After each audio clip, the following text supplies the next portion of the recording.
Bonjour à toutes et à tous. Aujourd'hui, nous allons parler de la rougeole. Cette maladie extrêmement contagieuse provoque des épidémies meurtrières. Nos équipes sont actuellement en train de la combattre en République démocratique du Congo, au Niger, au Nigeria, au Tchad ou encore au Yémen. L'Organisation mondiale de la santé estime que les cas de rougeole en Afrique ont augmenté de plus de 700% entre le premier trimestre 2018 et 2019. Intervenir lors d'une épidémie, c'est une véritable course contre la montre qui nécessite de faire des choix difficiles. Mais pour comprendre tout ça, je vous propose tout d'abord de revenir à la base. La rougeole est une maladie virale qui touche les jeunes enfants et qui peut être mortelle en cas de complications.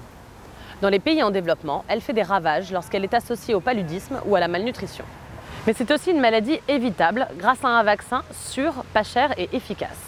Il fait partie du programme élargi de vaccination de l'OMS, c'est-à-dire que depuis 40 ans, les efforts sont faits pour le rendre accessible à tous les enfants et avec des résultats indéniables. Depuis l'an 2000, le nombre de décès dus à la rougeole a chuté de 84%. Pour que le vaccin protège un groupe, il faut qu'il soit administré à plus de 90% des enfants.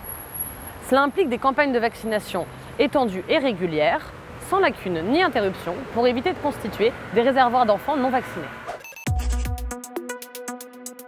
Eh bien, le problème, c'est que ce pourcentage est rarement atteint.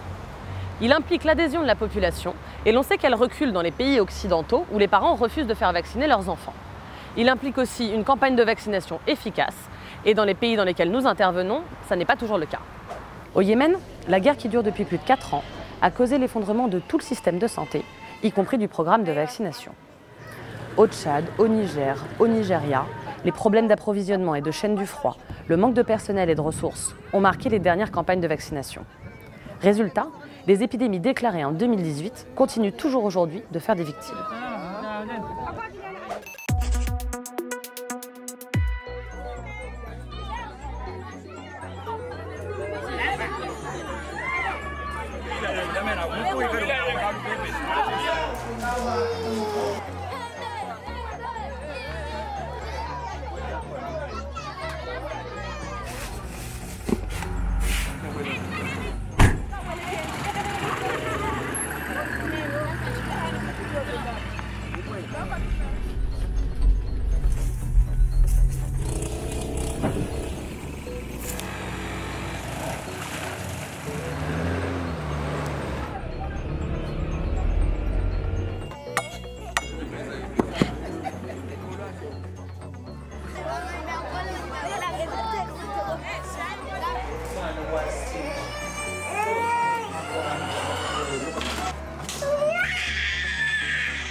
Intervenir dans ce contexte nécessite de prendre une série de décisions stratégiques.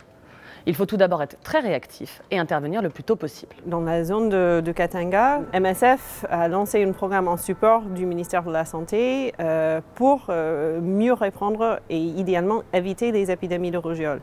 Malheureusement, souvent quand nos équipes arrivent dans un endroit, ils trouvent déjà une épidémie en cours.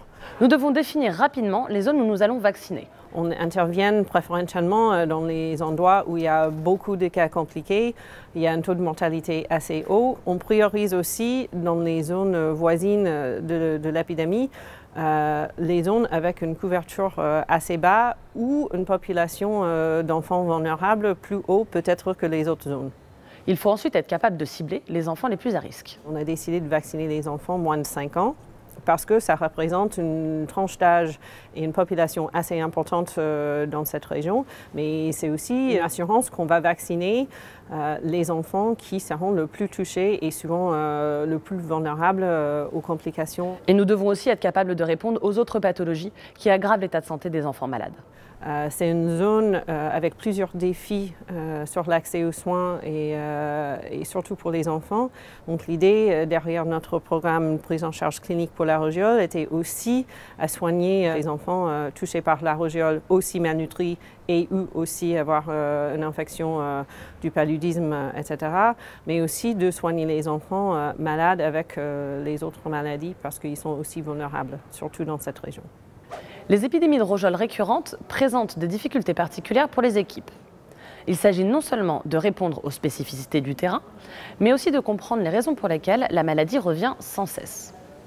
Au Katanga, les équipes sont obligées d'adapter leurs réponses aux leçons tirées de l'épidémie précédente. Aujourd'hui, elles espèrent que la mise en place d'un système d'alerte précoce sur des sites sentinelles permettra de détecter rapidement les zones à risque au lieu de courir sans cesse derrière les épidémies à répétition.